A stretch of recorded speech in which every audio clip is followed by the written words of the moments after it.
Choix que j'assume par rapport à ce que je pense être le bien pour l'équipe de France.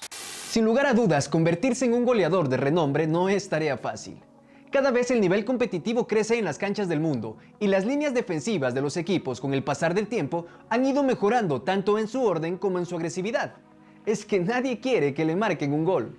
Es por eso que a pocos jugadores se les puede llamar matador, y no porque hayan cometido algún delito, sino porque todo aquel merecedor de ese apelativo es una piedrita de oro que todo club quiere en sus filas, y ni se diga en las selecciones.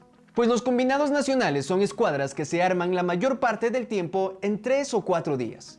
Y tener a un goleador que aproveche las pocas oportunidades de gol que suelen generar las selecciones es fundamental.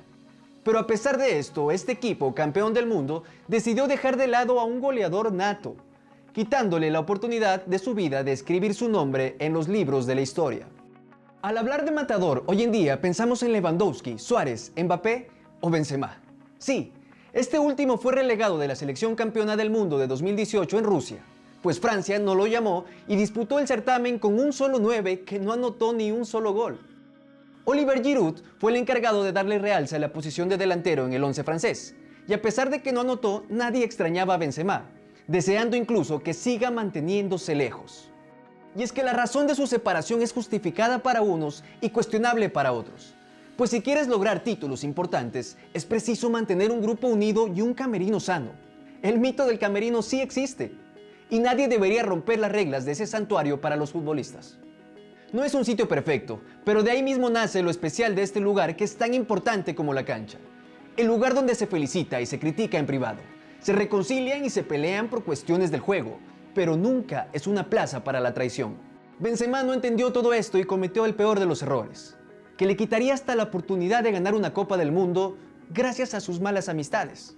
Después del Mundial de 2014 empezaría la pesadilla para el galo, cuando su compañero Mathieu Valbuena era chantajeado por 3 personas exigiendo 150.000 euros a cambio de no divulgar un video íntimo entre el jugador y su esposa.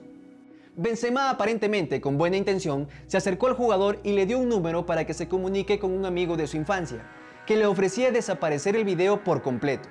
Valbuena no aceptó al inicio, pero luego lo hizo con tal de desaparecer cualquier evidencia. Tiempo más tarde, una publicación de una conversación entre ambos jugadores que hiciera el Europe desataría los problemas para Karim. Esto provocó que sea acusado de cómplice en el chantaje a Mathieu Valbuena en un tribunal de justicia. Consecuentemente, directivos y autoridades anunciaron públicamente que no era sano que Benzema sea llamado de nuevo al combinado nacional. El caso se cerró para Benzema liberándolo de todo cargo, y se dice que su regreso a la selección gala está cada vez más cerca, aunque el técnico de Champs no lo citó para la fecha de noviembre como se venía especulando. Benzema mantiene su deseo de volver a representar a su selección en la cancha, pero su imagen manchada por este episodio aún no es bien vista por gran parte de la hinchada, los directivos del fútbol y del deporte francés. Cuéntanos en los comentarios si estás de acuerdo en que Benzema regrese a jugar de internacional con Francia. Comparte el video con tus amigos, suscríbete a nuestro canal y activa la campanita para que no te pierdas ninguno de nuestros contenidos.